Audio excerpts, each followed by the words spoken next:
Poorest!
Inquisition!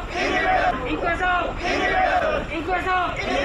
Hooray! Hooray!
A very good evening to our fellow beloved Sarawakians. Welcome to another Party Bumi Kengalang sessions of Facebook Live. Tonight we are going to talk on the functions of a government. We know on a daily basis, governments around the world are carrying out their role, the basic function roles. But what are the primary functions of a government? What are the primary functions of a government?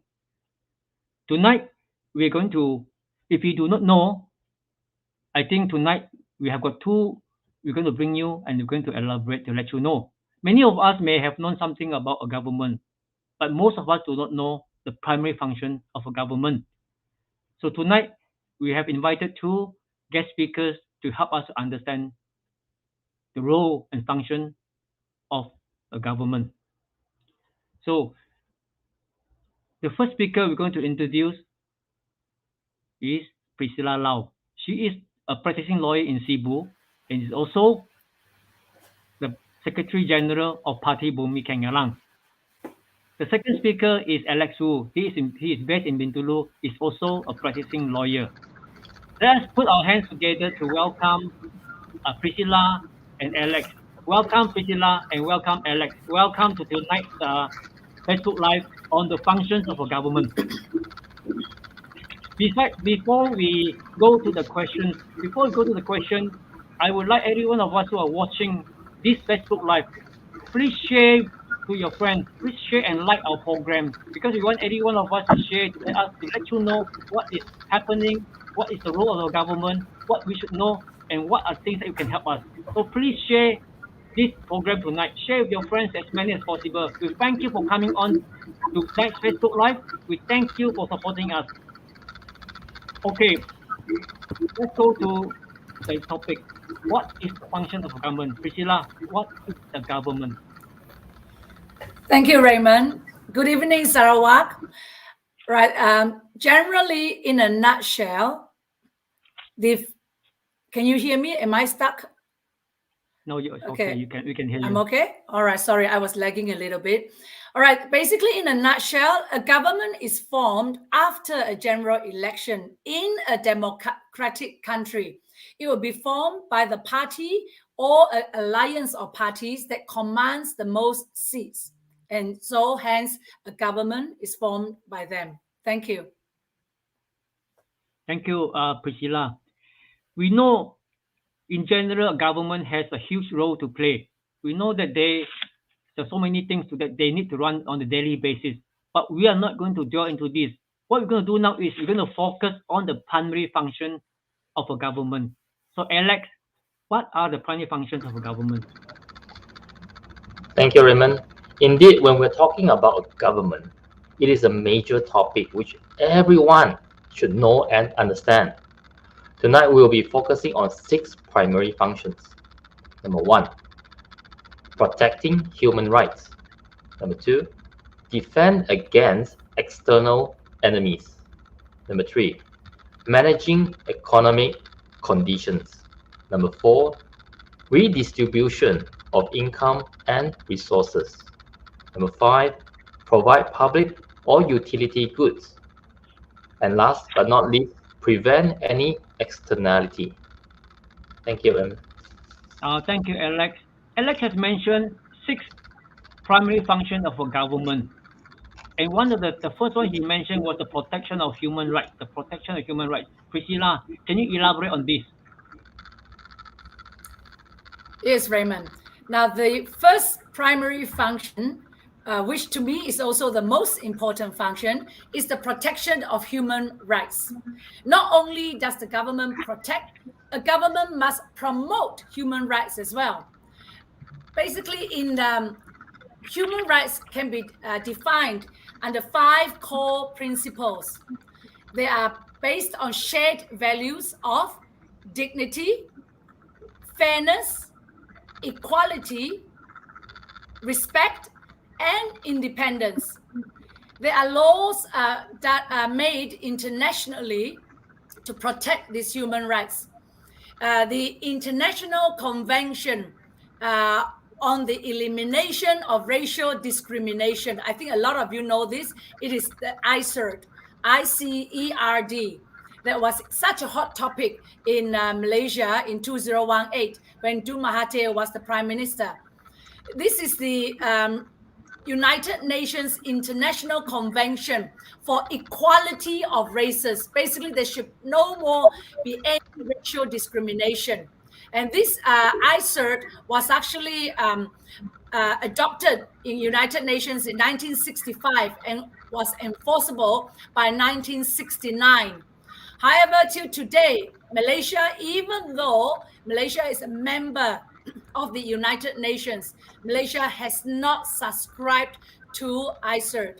So the one of the fundamental core principles of human rights, the right to equality, the right to fairness, the right to dignity, and the right to respect.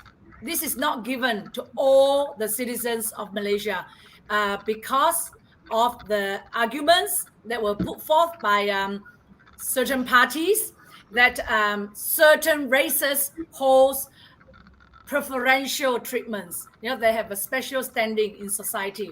I'll just put it that way. I'm sure you know what I'm talking about. But unfortunately, our Malaysian government has not really protected human rights to the full extent as provided by international law. Thank you, Raymond. Thank you, Priscilla. Priscilla has explained on the protection of human rights. We know in a democratic country, human rights is a very important topic that is been discussed each time when we talk about a democratic country. They talk about what are the human rights protections. So we are now going to talk about what are some of the basic human rights. Alex, can you elaborate and share with us what are some of the basic human rights? Okay, I'm going to explain. I'm going to give some examples. First, we're going to look at is the freedom of speech and not oppression. For example, like in some countries, you're not allowed to criticize. Like in terms of politics, you're not allowed to criticize the government. Okay? They actually control the media, control the people. At worst, they even put people who criticize government in prison. There are a lot of things that when the government doesn't like it, they do not want you to voice out. Okay, this is actually basic. We have a basic freedom of speech. Okay, so everyone should have this. But however, some government chose not to let you have this. Okay, this is should not be happening in a democratic country. Next, we're going to look. The next example is the right to basic living. Basic living conditions such as access to affordable water and electricity. Imagining that when you don't get access to water or electricity, or this water and electricity are owned by private entities. Of course, they will charge you a lot. That means not a lot of people can get access to it. Next, we look at the right to possess property. Okay, in certain previously in certain communist countries, okay, you are not allowed to own properties. All properties are actually belongs to the government. Okay, when we're talking about properties, for example, houses that you stay, okay, the lands, okay, the lands that you cultivate, you tanam your musang king. Okay, this one, okay, yeah, musang king is another hot topic in West Malaysia. So you must have the right to possess this property. Next, we look at this equality of sexes. Okay, this one we're talking about the equality between men and women. Okay, like 100 and 200 years ago, we can see that men are more superior than women. Okay, all the high post, important things. Even many years ago, women are not allowed to vote. Okay, some of them are not allowed to work or even work. So their roles during that time, what general perception is that they can only look after the houses, look after the family, giving birth, take care of the house. But however, this is not the situation now. Look at what New Zealand has. They have a female prime ministers. Okay, and then you can look at Finland. Okay, the top 5 executive of the countries are all women. So this actually shows that women are actually very capable when there's equal opportunities. Next, we look at equality of races. This has been raised by Priscilla just now, like under ISEP. Okay, so I do not want to go on further on that. And then next is freedom to religions. Okay, everyone should have this freedom. For example, in regards to whether you choose to be a Muslim, Christian, Buddhist, Baha'i, Taoism. Okay, everyone should have the right to choose what religion they want to practice. The next one is right to education and healthcare. In a democratic country, a government should be able to provide accessible education and healthcare to the rakyat, to you and to me. I'm going to give an example. Recently, I tried to apply for a master course with a local universities. Okay, due to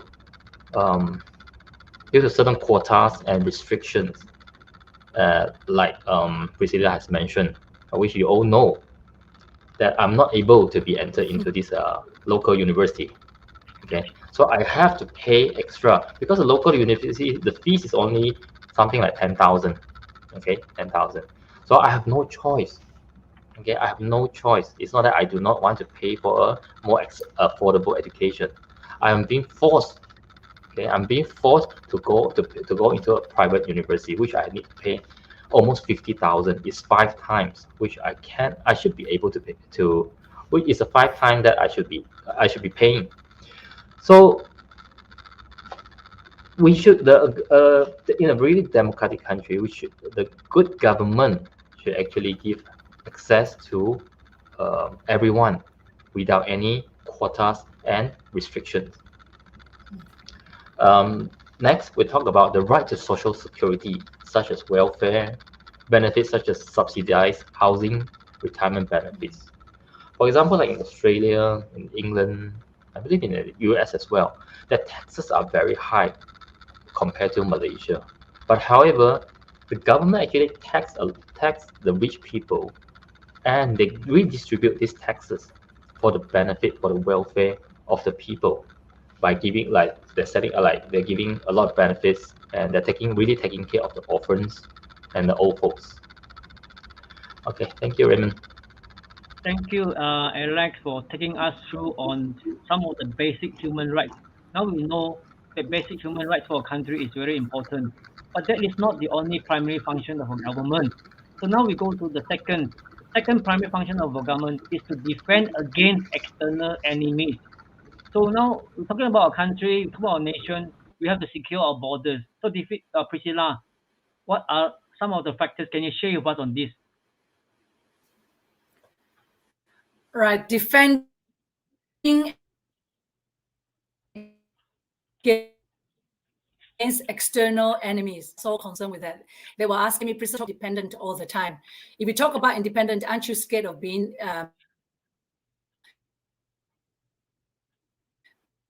basically attacked? Either it's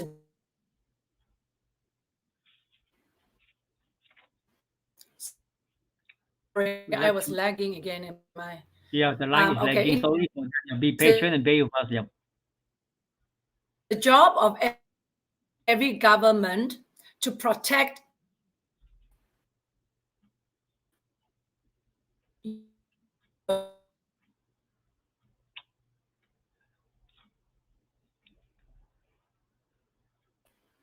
really lagging. Yeah. Very lagging tonight. Sorry. Let me start again. Since the beginning of civilization, countries have always been at war. So after the Second World War, the United Nations made a conscious effort to bring peace to the world. How did they do that? They brought nations together.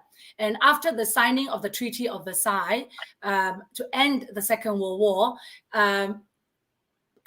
countries have been making pacts and alliances with each other to ensure that they will not be attacked, or that they are able to protect themselves and their surrounding countries.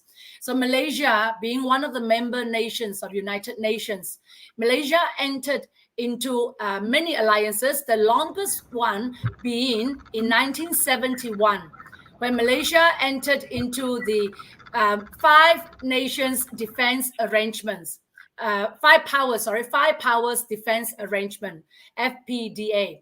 And the 5 countries that signed this agreement was Malaysia, Singapore, Australia, New Zealand, and United Kingdom.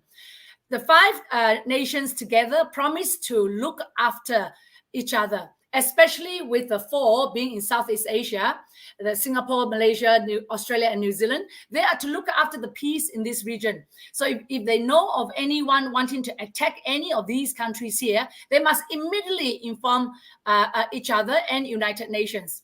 So people say to me, if you talk about independence, won't Indonesia come and attack you? What about Philippines? Well, I'm telling you, Malaysia being Malaysia, and being in alliances with so many countries. Malaysia has alliances with Indonesia and Philippines as well, with all ASEAN countries. They promise to just work together for the good of all of each other and not attack anyone. So when people talk to me about external revolt or internal revolt, I look at them and I think you are really just trying to put fear in the hearts of Sarawakians so that we will never get our independence. Right? Malaysia must ensure that no civil war. Malaysia or Malaya or whatever, the Malaysian army or defense forces cannot come and attack Sarawak just because we talk about independence. And independence is one of our basic human rights that I said just now. So just like Kosovo, when Kosovo was always attacked by Serbia, always in controversies with civil war and all of that. And so United Nations under the Security Council sent a team to be the interim administration in Kosovo since 1999. And they stayed there and they protected Kosovo until Kosovo declared herself unilaterally independent in Kosovo's assembly, which is like our DUN, in 2008. Then from 2009, United Nations Security Council helped Kosovo set up her own security force. And slowly, United Nations is withdrawing from Kosovo, but have not fully withdrawn yet. And this is 2021. So you can see it is the function of our government, the Malaysian government, the Sarawak government, to protect us, to protect her people. And Malaysia, I say again, being a member nation of United Nations, must be a peacekeeper. They cannot be the peace taker. They cannot be the one to declare war on her own people. And neither will they allow other nations to come in to attack her people. So I hope that is very clear to people who are concerned about the defense of Sarawak in the event we are independent. Thank you. Thank you, Priscilla. Priscilla has taken us through in very detail on how the borders, how to protect if a nation is formed. But we know that besides protecting the nation on defense, we also know that our country must grow economically. We must have a stable economy. We must grow in tandem in order to do well as a nation. So the third primary function of a government is managing economic conditions. Alex, can you enlighten us on this? Okay, Raymond, the modern government has a duty to fight poverty and improve the quality of life of its citizens. In order to achieve this, the government must create a conducive environment for material prosperity and economic growth. We look at Malaysia now with the current pandemic. We need to have a very good and wise leader to lead us out from the current economic situations. With a very weak government and lead by people who are not elected by the rakyat. In a short period, they are busy keeping up or try to keep in power. In short period of time, it is difficult for our economy to rebound. Therefore, it is very important for the people to vote wisely. With a strong economic country such as China now, although the COVID has started from China and affected the nation badly. However, with a strong and capable leader, they are able to rebound in a very short period of time. At the moment, most of the economic activities in China has already back to normal. It means that the government do not need to spend extra money to fight on COVID comparing to our countries. Our previous prime ministers, our current prime ministers, in a lot of budgeting, they said that they spend billions. In every live interview broadcast, they said that today we're going to spend how many billions. Where are these billions, where are this money coming from? It's coming from you and me. It's coming out from tax money. Okay, it's coming out from our pockets. Maybe even more, the money that we spend might be even more than what they spend in China. Okay, consider they have so many people. So, however, look at what we have today. Okay, where we are today. Every day, the figures for the COVID patients are in tens of thousands. Okay. This, I would say, is considered as a failed nation. Okay. Why a failed nation? Because we have a failed government. In a strong economic government, the government are able to help not only to eliminate the poverty, they are actually increasing the standard of living of each individual. Okay, in China, we do no longer see any poor people. Okay. Do you actually want to choose a government that can increase the standard of living, or do you still want to vote for a government that may cause the country to go bankrupt? Thank you. Thank you, Alex, for taking us through on how to do well and perform economically and the pros and cons of factors affecting a good economy. We know, is that good enough? We have heard about so many countries in the world, they are doing well, but at the end of the day, the income gap between the rich, the have and the have not is glaring. We are talking about the top 20 versus the bottom 20, versus the bottom 40. So that's going to be an issue. So in order to resolve this problem, we are going to look into the fourth primary function of the government. That is redistribution of income and resources. Priscilla, can you explain on this? How do we do that? Thank you, Raymond. Redistribution of wealth and resources, or you can call it redistribution of income and resources, either way. The easiest way for a government to raise funds is through progressive tax collection.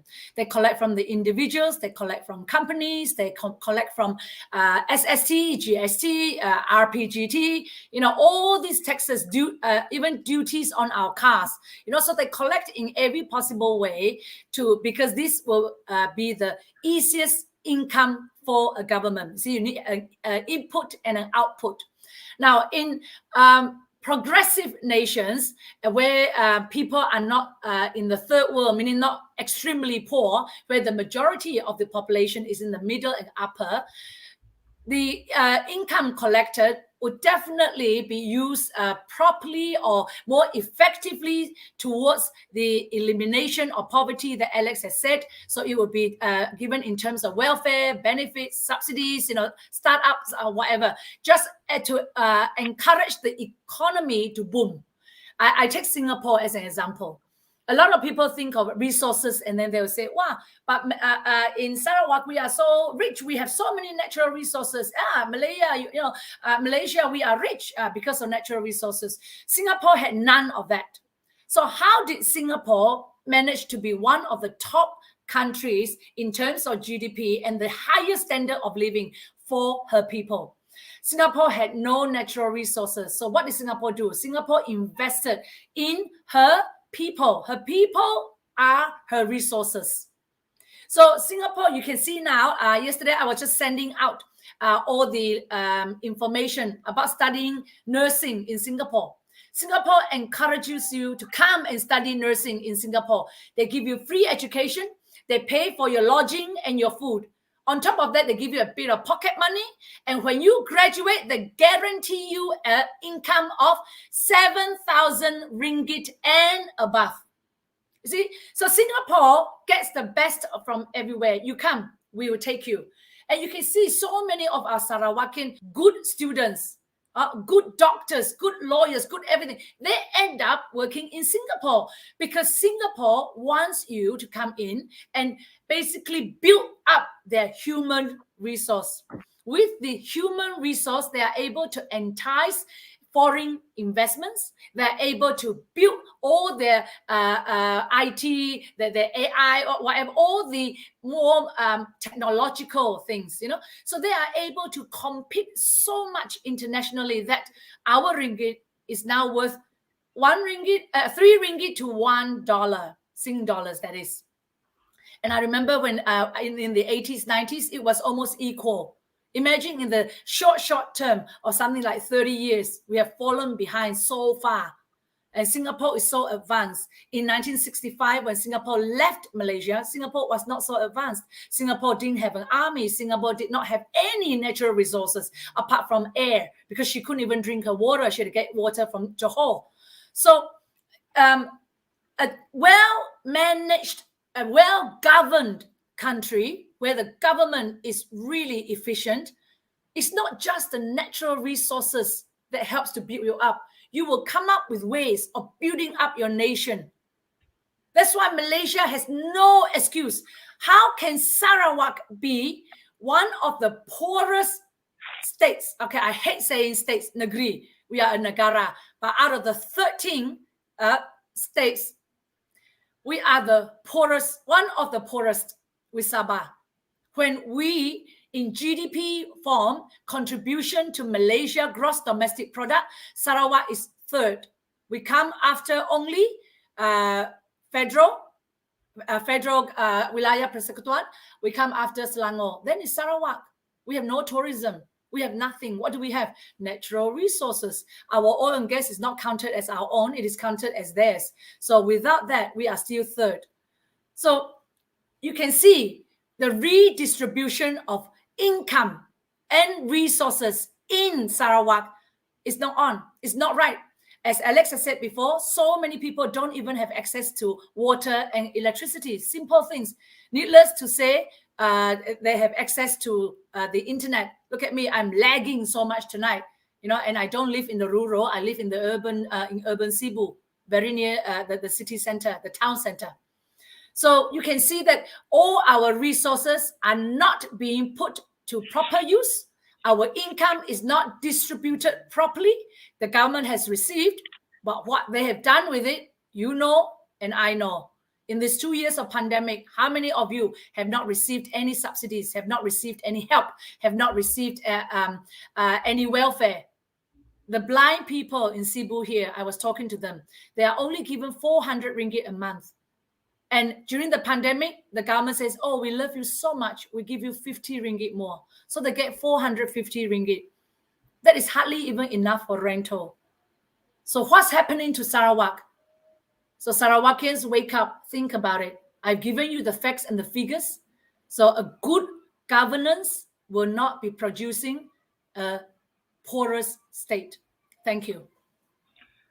Thank you, Priscilla, for taking us through on the importance of income distribution. This is very, very important. But now we go to talk about, besides this income issue, we are talking about utilities.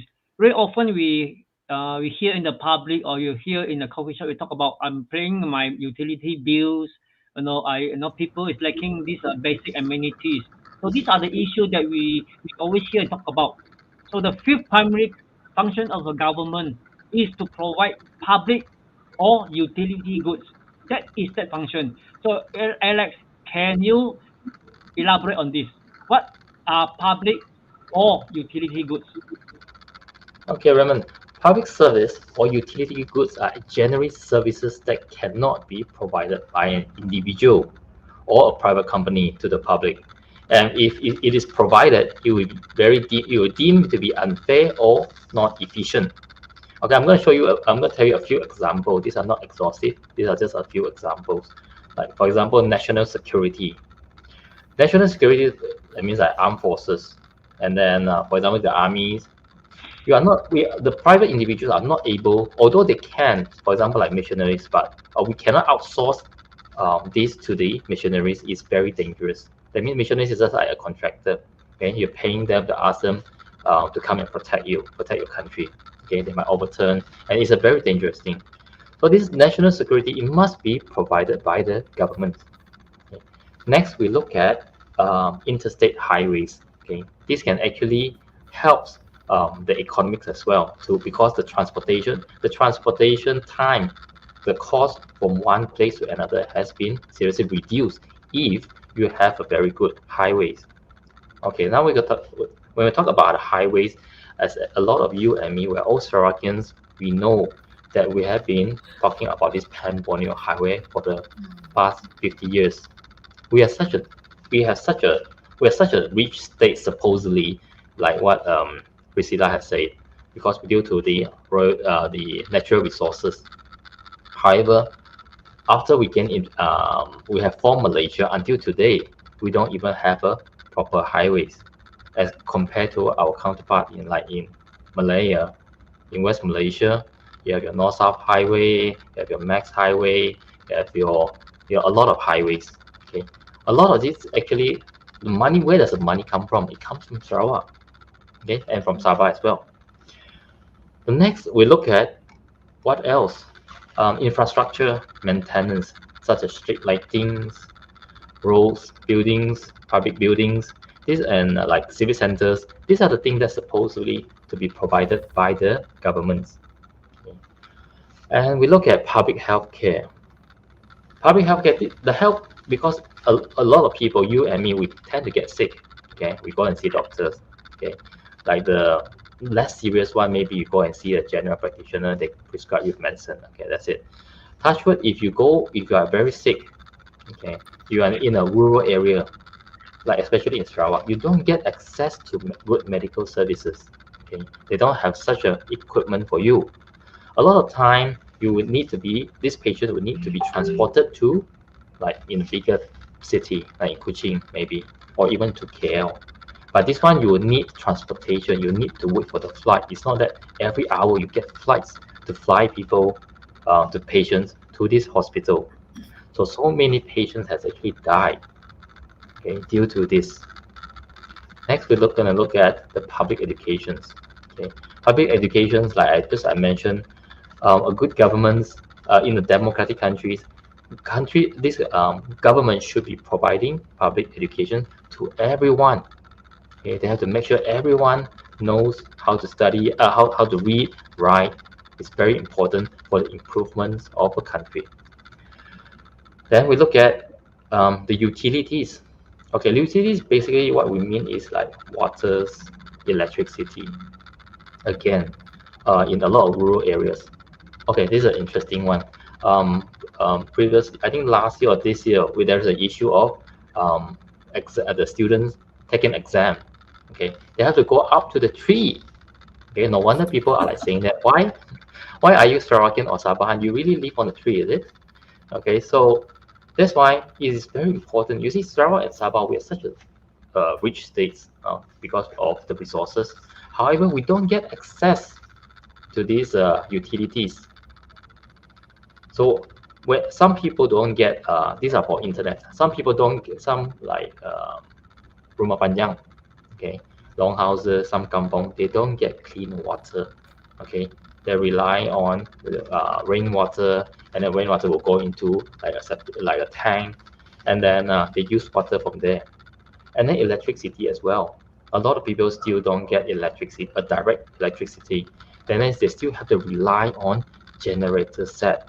Come on, what era is it now? Okay, you get internet, you get this and that, and still for electricity, you still depends on generator set in Sarawak. Yeah. Then the next thing that the government should be providing is like all transportation hub, such as like the bus stations, okay, the airports, and all the seaports. These are some of the list that some of the examples of the public or utility goods. Thank you, Remy. Thank you, Alex, for explaining and taking us through on the basic utilities, public or utility goods. This is very important. But when you talk about that, then we'll talk about, just now Priscilla talked about securing the borders, defense, all this and that. But now we have another issue. in issue where you're talking about issue where we will be affected by external factors. What are these external factors? The next question is the next primary function of the government is to prevent any externality, to prevent any externalities. So Priscilla, can you explain to us what do you mean by that? Thank you, Raymond. Right. An externality is an indirect cost or benefit that occurs from someone else's doing something. Right? I put it in very simple terms. It means someone does something and it affects you. So it's an external event. All right. Some of the examples of externality would be, for example, the aluminum factory. You know, aluminum factory produces so much air pollution. It is harmful to our health. In Australia, there has such a big demonstration because they would not allow the government to put the aluminum factory in any of their states there. However, we have one big one down in Balingen there. The pollution of air through the aluminum factory, go online and you search and you'll be so scared. So I feel so sorry for the people who live around there. Another one is our rivers. Our rivers have been polluted since starting from 1960s. In the 1960s, my mother was telling me that the river was so clear, they could actually dive in, Redistribution River that is, they can dive in, they can even see a crocodile face to face.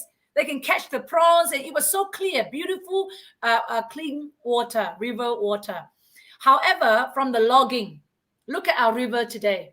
Our river is not only red, it has subsided and it has become shallower because of all the soil that has eroded and just settled in there. So all of this is externalities. You didn't do it, somebody else did it, but it affects you negatively, right? Of course, there are also positive benefits also. For example, when you get an education, I love education, so I always talk about education. When you have an education, it is not only for your benefit. If the rakyat of Sarawak can be, let's not need to be too hopeful, let's just say 80% all highly educated, that would be so beneficial to the society as a whole. So education is seen as a positive externality that affects the society as well. Sometimes it's not you having the education, it's because the group as a whole has it, so you benefit as well. So externality is very, very, is something that a government must really be seriously looking into. People sometimes say, never mind, even when they do open fire burning, I will call the police. And the police will say, oh, bukan saya, enforcement is the environmental board. You know, people take it so slack and people think I'm so nasty because I go and call the police on them. But pollution, the open fire burning sometimes is so large in my neighbor's house or but actually my neighbor here don't do it, okay? But, you know, just driving past, I once even saw it at the police headquarters. So people do it, and the pollution it causes, your lawn will smell. If you have a swimming pool, it will fill with ashes. You know, it's just the pollution itself is not on. We have laws and regulations for all the things I've talked about. However, we do not have adequate enforcement, and that is another failure of a primary function of our government. Thank you, Raymond. Thank you, Priscilla, for explaining to us on all these externalities. Some of us may not even know about this, but tonight I think with her explanation, we're going to live with a better and clear picture what externalities are. So, you know, from the beginning we were talking about the running of a government. It covers a big scope, but then we focus down on the 6 primary functions of a government. And tonight they have taken us through from the basic human right to defense, to economy, to public utilities, and to externalities. They have covered everything. I believe some of us may be surprised tonight. Some of the things that we have never heard before, which is your right. So this is going to be very important. We have come to the end of this presentation. They have brought us through on the very simple, basic function of a government. But some of things are very important, but yet we do not know about it. Tonight, we are very thankful to have Priscilla and Alex to bring us through, to enlighten us. Now we have come to the end of this presentation on the 6 important functions of a government. And we know there are other functions, but these 6 functions are very, very important to form the tenet, the structure, the backbone of a functioning government. So this is going to be very important. Okay, we have come to the end of this presentation. We are now open for questions. Please keep your question coming. Always keep your question coming. We are now open for questions and answer period. Please keep your question coming.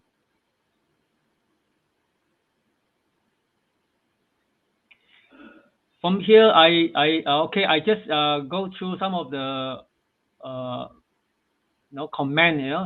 Some of them say from Si Pang Chai, he said internet service very poor. I think it's been explained already why the internet is so poor that we wouldn't have to go and not go to a treetop in order to get the internet. As it's already explained, internet is very, very poor. And we are now supposed to be in the internet IT time, but yet the internet is very, very poor. Then our brother Peter also say we have the Pine Borneo Highway. Then he put in a question mark. I think what he's trying to say is it the Pine Borneo Highway or the carriageway which has been started in 2015 and now it's 2021. It's already coming to 6 years, and we are still only one to it. By the time you finish your Pine Borneo Highway, I think the front part of it you need repair already. So that is one area. I think Wang Fenglei said, Priscilla, you did a very good explanation on on the topic of these basic human rights and all. She's very happy that Priscilla has mentioned all the explanation on that. That is very good. Mr. Hu asked that question. When was MA63 signed in London? When MA63 was signed in London, Sarawak was a colony of UK. But the retrospect effect of granting Sarawak independence on July 22nd, 1963 by UK has legitimated MA63. Can you comment on this? Priscilla, you'd like to answer this question? Wow, that is a very big topic. Number one, the signing of MA63 on July 9th, that is, already, we are a colony. We did not have the power to sign by virtue of Chagos Island decision by United Nations International Court of Justice. I've said this many, many times, so I will just bring you through. Basically, the International Court of Justice advisory committee said that a colony cannot sign a legally binding contract or agreement with a colonial master. I just put in layman's term, okay, because they talk about sovereignty. So because of that, Malaysia agreement, doesn't matter that you came back and you said 722. Actually, 722, we never gain our independence. A lot of people get it wrong. It is just a public holiday that has been declared by our late Dr. Nang, but it has never, ever been legitimate, is legitimate, okay? So because if it was, then through the formation of Malaysia, Singapore also would have gained her independence. That was the intention. If you look at all the old records, the countries that came together to sign MA63 were supposed to be given their independence eventually, if you look at the wordings. So Singapore, by the formation of Malaysia in 1963, was never given her independence. So Singapore left. When she left, Singapore gained her independence in August 1965. Sabah Sarawak has never been given our independence. So I put that into a nutshell because it's a long topic. I can talk about it for hours.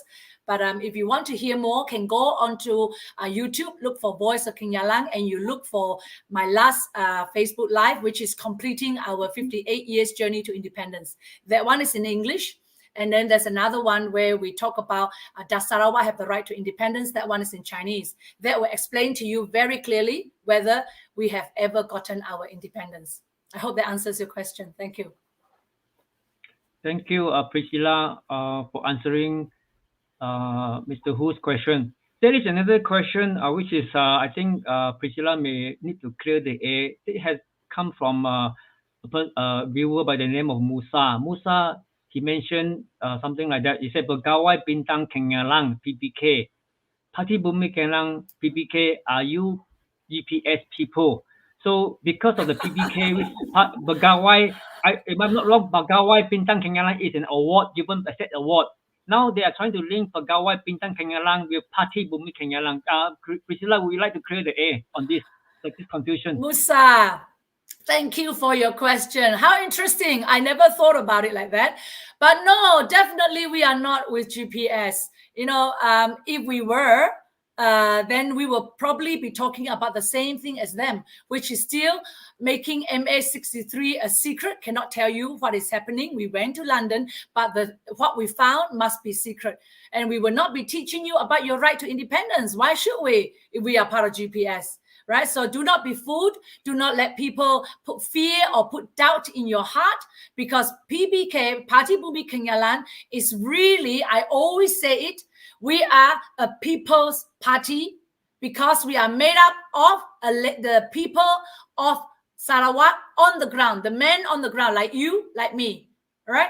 We are not frogs. We are no YBs jump over to us or even have any control over us. We are for the people, by the people, and we will get independence for Sarawak. Thank you, Musa. Thank you, Musa. I hope the explanation by our Secretary General Priscilla will have cleared the air on this, because it is confusion. It came out in the paper, in the Chinese paper. They link Party Bumi Kenyalang as part and parcel with GPS. So Priscilla, thank you, Priscilla, for clearing the air. It is a mistake. There is no relationship between Party Bumi Kenyalang and the award called Pegawai Bintang Kenyalang. These are two different things. Really, with a medal given award to a person for doing good service, and a party fighting for independence. They are two different entities altogether. It happens to have the same initial, but the actual name is different. Also, Mr. Musa, I think you clear the air, help to spread the word around. If anybody asks you, you just tell them it is a different thing together. One is a medal, the other one is a party, or different thing altogether. Okay, we have come to any more question coming in? I don't see any more question. Any more question coming in?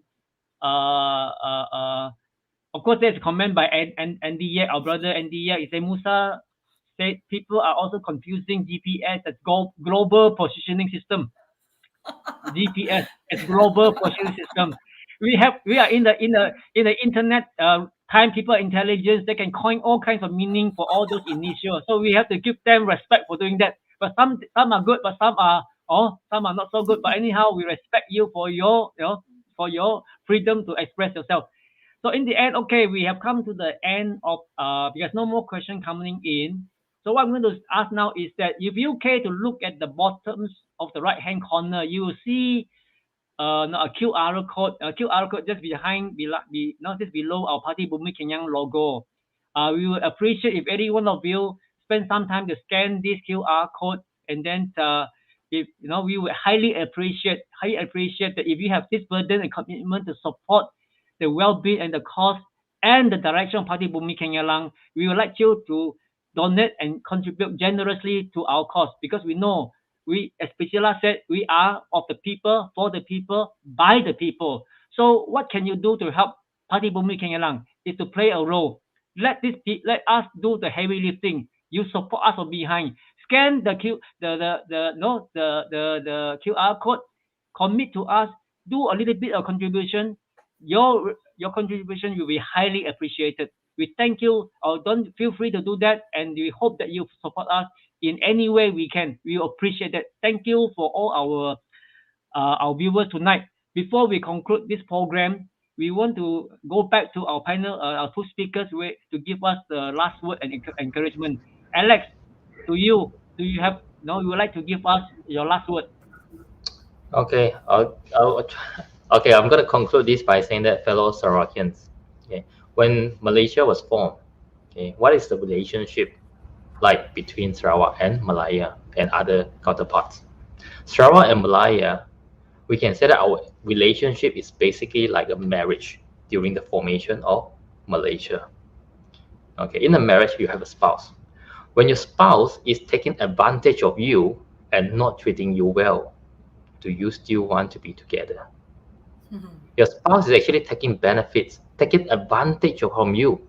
For example, the oil royalties, they're taking all our resources out, okay, to be placed in Malaya to build their Petronas Twin Towers, okay, and other things. They are only merely giving us back 5% of our oil royalty. Are you satisfied? Are you happy with what you have now? There are some calls to beg, like the beg, minta tolong from the Malaya government to give us at least 20% of oil royalty. Imagine this. The natural resources are from you, from me. They are all in Sarawak. And you need to beg them. Tolonglah bagi balik, 给回我们求求你 to give you back. What logic is this? So when you have a bad spouse, okay, you do not like your spouse, you do not like your husband, you do not like your wife. What do? You divorce them lah. Okay, how do you divorce them? You ask Priscilla and me lah. No, actually, you vote for PBK. Then you will know. Thank you.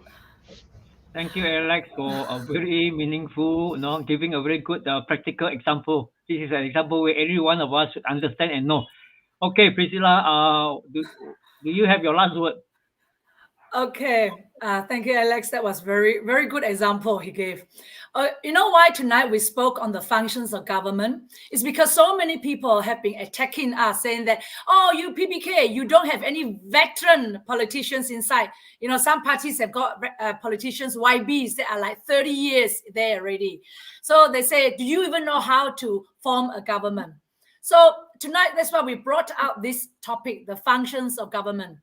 Actually, if you look at it, these 6 primary functions, you will see that every single one of the function touches on, at the end of it, that is, it touches on what? On the betterment of mankind, the betterment of the rakyat.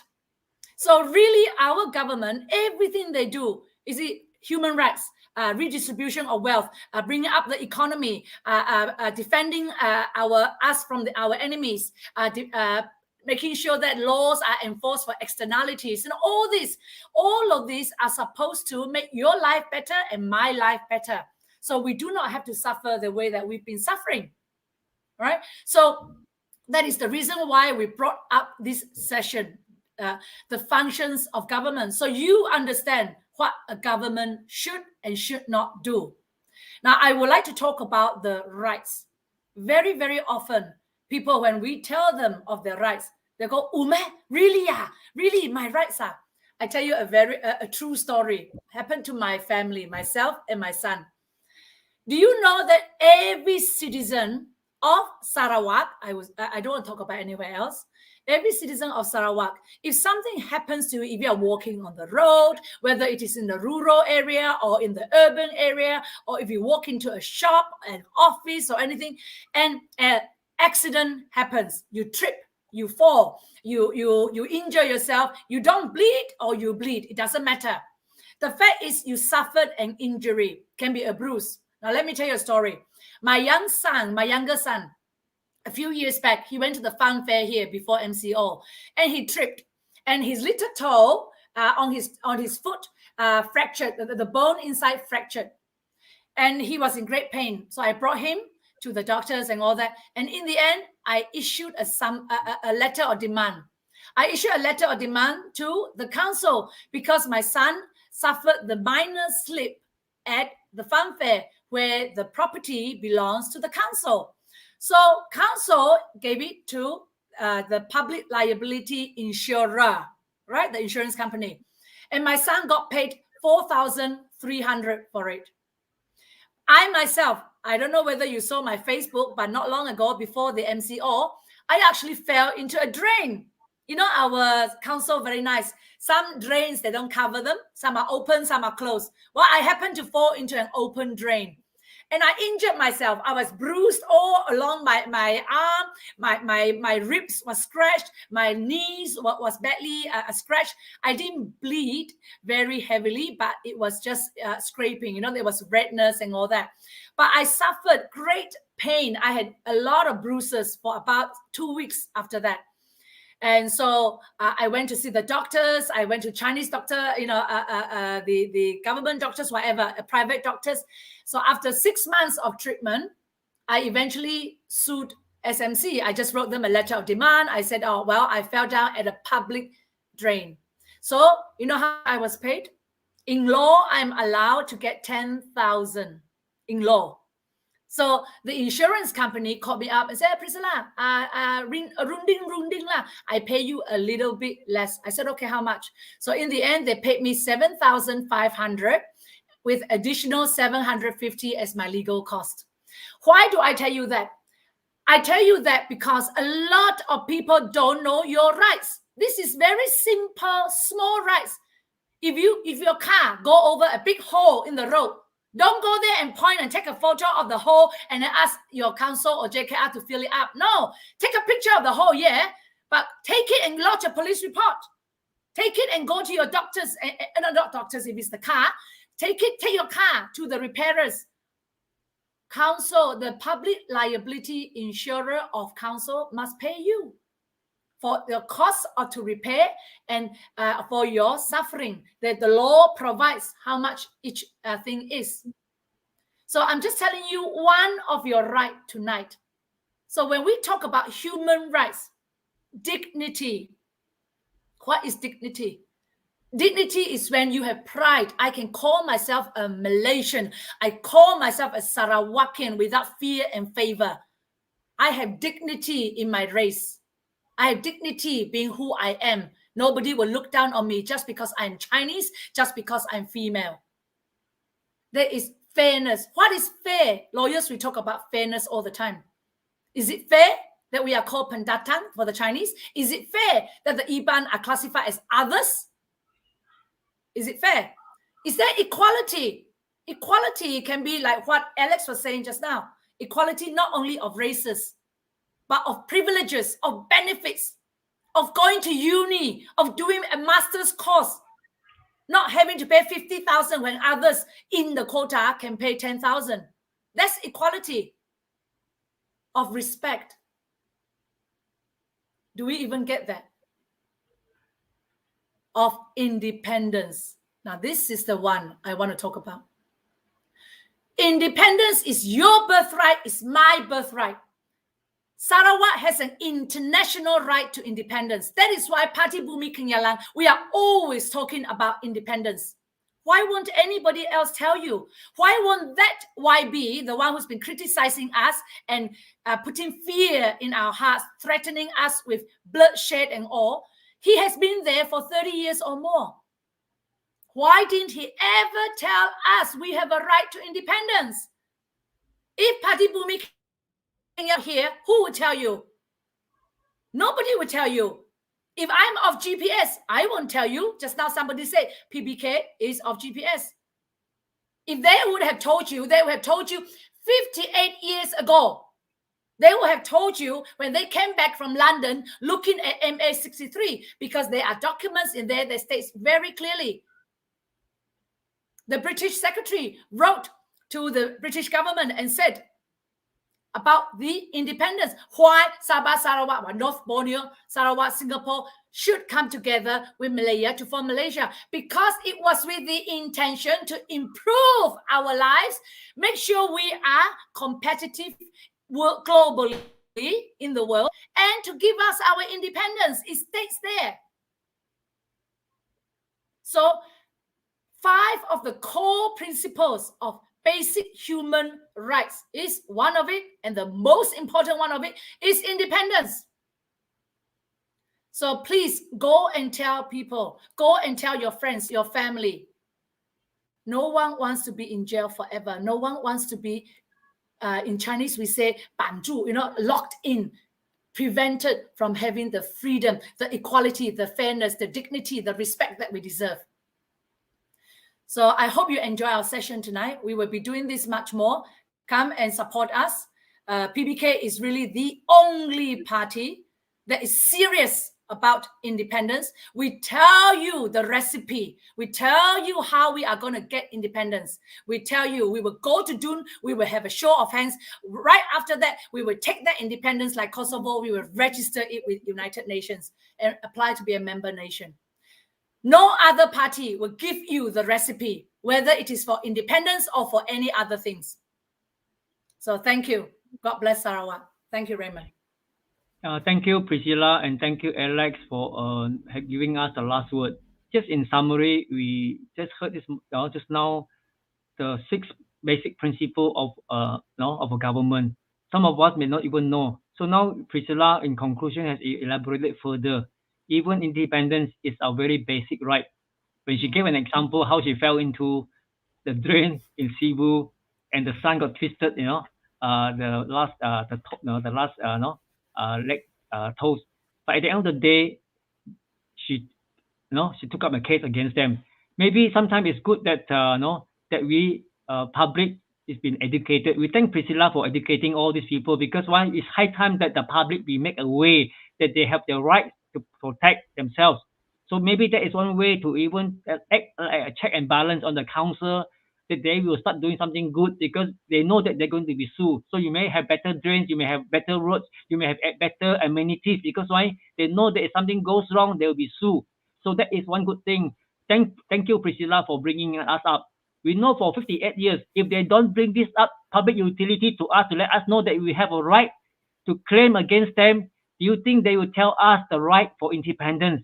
That's the last thing they will tell us. Even a simple thing that we can claim against them, if our car run into a hole, a bump, or we fall into a drain at the in the public place, we are allowed to claim, but yet they don't want to tell us. So how about independence? Surely they will not tell us.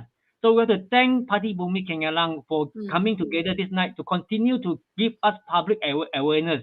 We know that it's not going to be easy, but I believe Party Bumi Kenyalang will endeavor to continue to educate the people.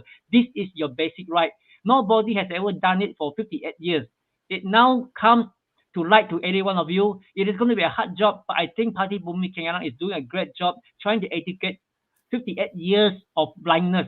They keep this information from you. Now it's a time of public PBK to educate you. And now we hope that every one of us will open our mind. Don't forget, as Priscilla say, one of the very basic human rights is independence. And they are holding it from us. Tonight, you know that that is our right. You have every right to make the decision. So thank you, all the audience tonight, for bearing with us. We thank you, Priscilla, for giving us such insightful explanation, information. Thank you, Alex, for a job well done. We thank you, every one of us. Together, we can make it happen. Thank you and good night. Thank you and God bless all. Thank you and goodbye. Thank you. Thank you.